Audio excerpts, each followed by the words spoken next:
4 times the rent. Bro, all of this American shit is crazy. I'm not gonna lie to you, but it's the way that things are here. And if you wanna live here, then you have to follow the rules or follow whatever system they got set up, right? So look, if you want an apartment, first thing you're gonna always have to look at is your credit score.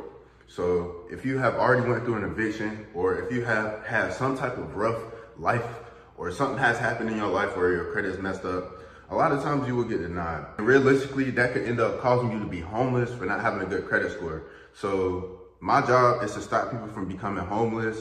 I was in that situation before, and I had to learn this information, and I use the same information in order to get approved for an apartment.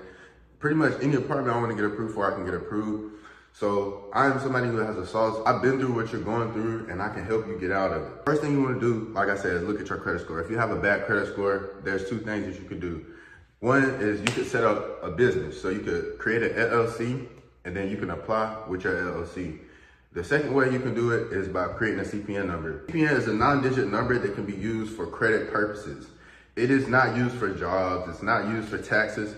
It's not none of that. It's not a real social. It is a credit profile number, which gives you the opportunity to be able to obtain credit. This is not some illegal shit where you just making some false social security number and saying, oh, this is my social, and you're giving people fake social cards. No, a CPN number is a second chance. It's almost like if you got fucked up before, you're trying to get back up on your feet, you can use a CPN to start your credit over and be able to get approved for apartments, cars, homes, all of those things.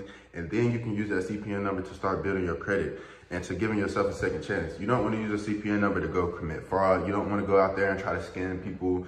You don't want to go out there and try to be like, well, I'm gonna go see how many iPhones I can get and never pay them back. No, a CPN is a second chance. You use a CPN in order to get approved for these things that you couldn't have access to. You have to value the credit. So the reason why your credit is fucked up in the first place is because you didn't value it. You didn't make sure that under all circumstances, your credit is paid off every single month, which caused you to go into collection or eviction or repo, whatever happened.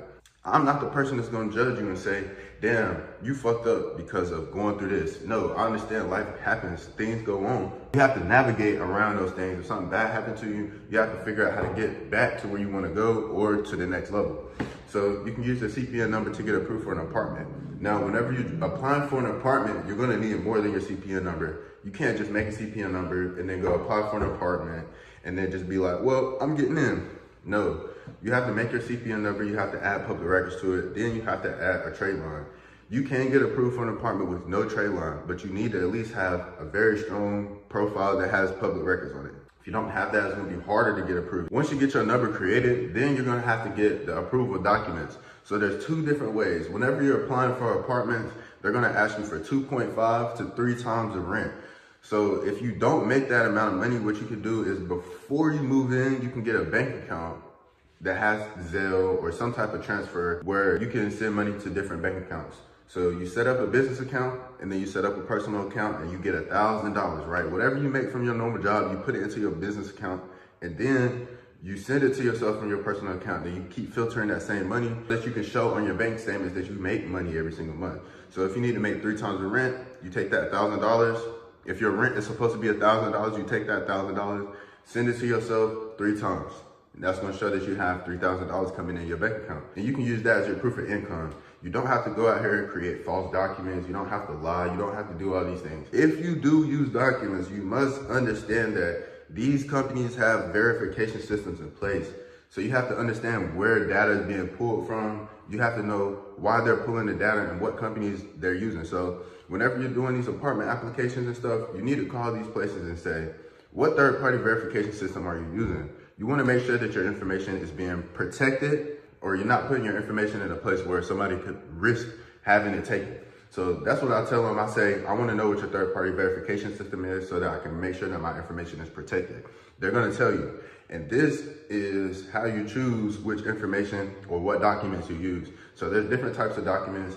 In order to get approved, you have to use a certain document for each different third-party verification in order to get approved. If you do need help getting approved for an apartment, we do have apartment packages, and we do not serve everybody. So we only work with certain people who we deem would be a good fit for our company. If we're not able to help you, we're not just gonna try to sell you something so that we can get your money.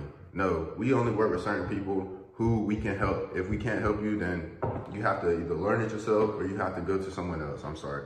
That's just the way the game is.